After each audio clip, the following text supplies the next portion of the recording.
I'm going to casually mention to you something that's very scary indeed, and tell you what the alien agenda is. And it's going to sound very familiar. The alien agenda is the complete takeover of this planet, the killing off of 5/6 to 7/8 of the world's population by the year 2029. The U.S. military has known about this for 45 years. They've told no one. As far as I know, I'm the only person standing before a crowd talking about the alien agenda, secretively. Okay. Back in 1954, I'll give you a quick overview. There was the created 1954 treaty where Eisenhower signed a pact with the known alien species of the time. There were 3 at the time. And said that we're going to deal in high technology, but you can take a few head of cattle and a few human beings and you can experiment on them. It's unthinkable. It's stuff straight out of the Nazi death camps, and I'm kidding you not, it's plain BS, and it's got to stop.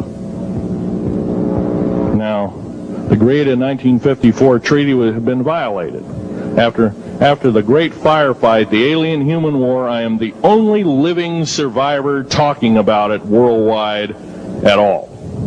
Only one. The other 2 are in nursing homes in Canada, and the Canadian government refuses to allow any U.S. people, including myself, to talk to them because they are afraid of kidnap.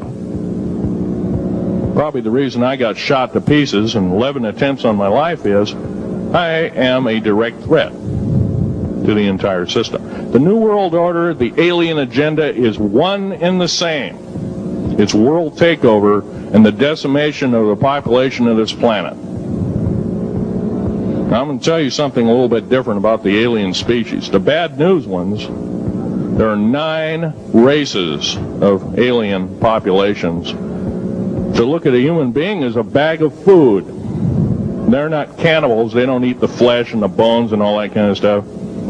They use the glandular secretions of animals and human beings as a mixture of the vitamins for their food. They get high off of our adrenal gland substances called adrenal chrome.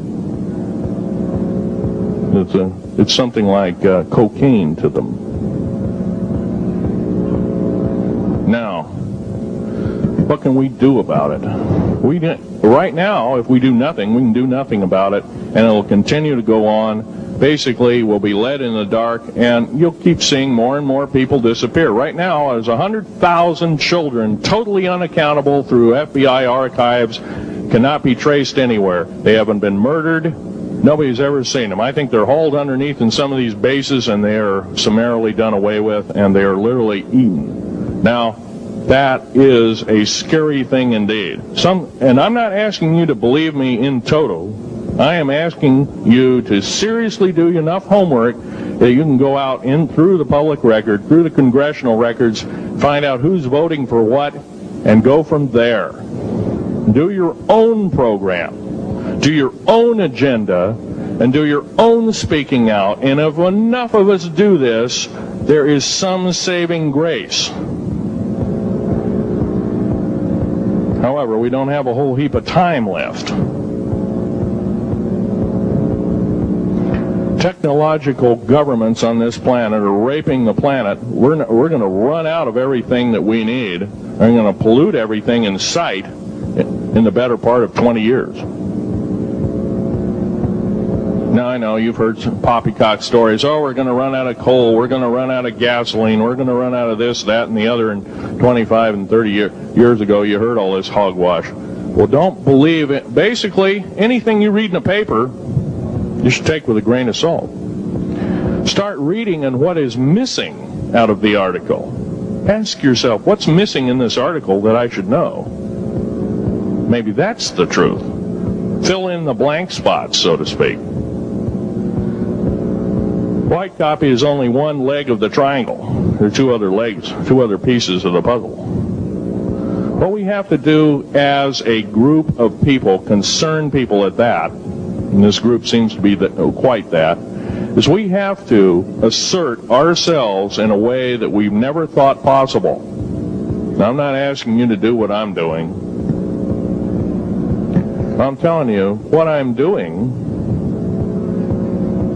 is very important. Every one of you is equally important. You wouldn't be in this room otherwise. You know, all these other people out here that didn't come to the lecture, they really don't want to hear it. Yesterday I heard a fellow who says, I'm sorry to say I belong to this military organization, that militant organization. I don't believe in the alien question. There's no proof of it. And so I show him an artifact, and he says, well, that's nice, but that could be lead. Well, I happen to know this isn't lead. It scratches diamond, and it's harder than that. Here's a sapphire that I found. When we blew a mountain apart, all these sapphires fell out. And sapphire has a hardness of 9 right next to the hardness of a diamond. This thing scratches the heck out of it. Let's tear it apart. I'll tell you something. This technology is fine and dandy. At the risk of the human race, at the risk of one human life, it is totally worthless. We have to... The one beautiful thing about the United States of America is we value a human person's life. The minute we lose it, we are dead meat. It is tantamount that we get back to constitutional law, and for our officials not to believe in it or obey it. First of all, for a politician to say, well, I believe in the U.S. Constitution, but I believe in gun control. You can't be a master of two houses. It don't work. What you must do is tell that politician you are disobeying the Constitution of the United States that you're sworn to uphold, and you are in treason territory. Think about what you said. You have 30 days to make that apology. If you do not make that apology, you are a treasonous individual and should be prosecuted.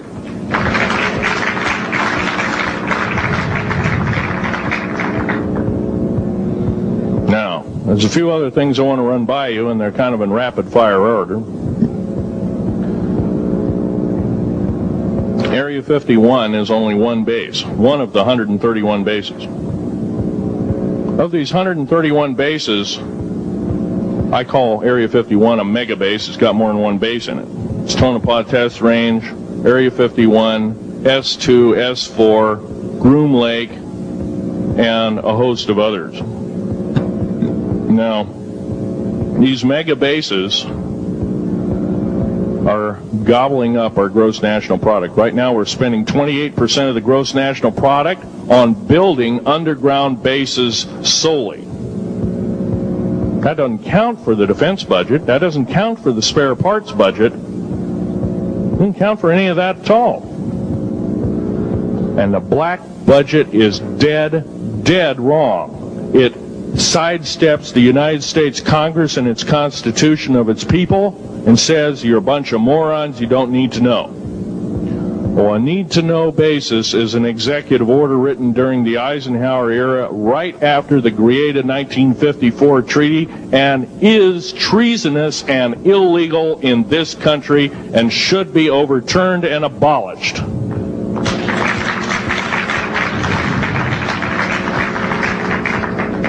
Now, I believe in military preparedness. I believe in military secrecy to some extent. Because there's always going to be spies out there, and there are always going to be people that want your hunk of territory, your house, or your ground, maybe even a country like that. Most of us remember what this crazy person in Russia, Zhirinovsky, had to say. We want Alaska back. Well, baby, you're not going to get Alaska back without a horrendous fight. Alaska is my land. I was born here in these United States. I have risked my life and limb for these